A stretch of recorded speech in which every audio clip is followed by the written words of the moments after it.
untuk memperbaiki mesin bulldozer yang mengeluarkan asap hitam, agar mesinnya bisa berfungsi dengan baik. Staf teknis dari bengkel pinggir jalan ini telah bekerja lembur selama beberapa hari berturut-turut, akhirnya membuat uang rupiah berhasil masuk ke kantong pemilik bengkel.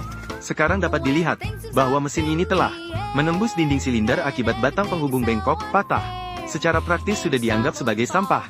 Namun di mata sekelompok mekanik Pakistan ini, meskipun hanya tersisa satu baut yang masih baik, semuanya masih bisa diperbaiki seperti semula.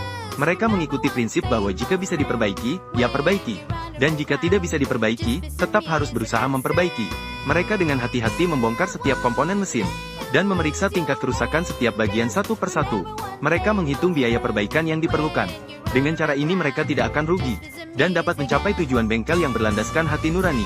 Meskipun mereka hanya bergantung pada alat manual, efisiensi kerja mereka sangat tinggi. Mereka dengan cepat membongkar penutup silinder, dan melakukan pemeriksaan menyeluruh terhadap piston.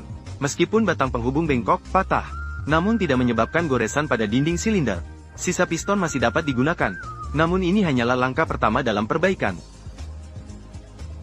Karena perbaikan oleh Batai biasanya dilakukan di luar ruangan, tidak ada meja kerja perbaikan profesional. Batai perlu terlebih dahulu membongkar rakitan rumah roda gila, untuk mengurangi berat keseluruhan mesin, memudahkan pembongkaran bagian dalam silinder berikutnya. Rakitan rumah roda gila telah dibongkar. Begitu rakitan rumah roda gila dibongkar, mesin dapat dengan mudah dipindahkan. Pada saat ini, sebuah lubang besar di bak oli endapan terlihat jelas. Silinder juga mengalami kerusakan parah. Namun, kelompok Batai ini sudah terbiasa, karena mereka tahu, goresan kecil biasanya, pemilik kendaraan pasti malu untuk membawanya diperbaiki. Setelah setengah jam membongkar, mereka memastikan, tutup bantalan poros engkol bagian dalam silinder masih dapat digunakan. Meskipun poros engkol mengalami keausan parah.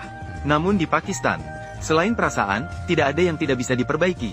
Segala sesuatu bisa diperbaiki. Selain piston yang terhubung dengan batang penghubung. Piston yang lain tetap dalam keadaan baik. Ini menunjukkan bahwa silinder masih bisa digunakan. Sementara itu, poros hubungan juga tidak mengalami kerusakan. Komponen lainnya juga dapat terus digunakan. Berdasarkan prinsip menghemat jika bisa, sekelompok Batai memutuskan untuk menggunakan sebuah blok silinder bekas untuk melakukan penggantian.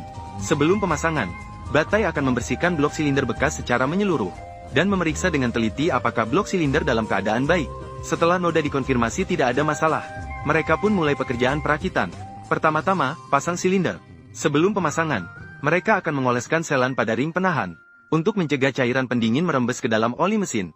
Pemasangan silinder yang Realtime ini relatif mudah. Cukup letakkan kembali secara paralel ke posisi semula. Kemudian tekan perlahan dengan alat khusus. Untuk mempercepat proses perakitan, Batai menggunakan metode yang lebih praktis. Dia meletakkan sebuah potongan kayu di atas selongsong baja. Kemudian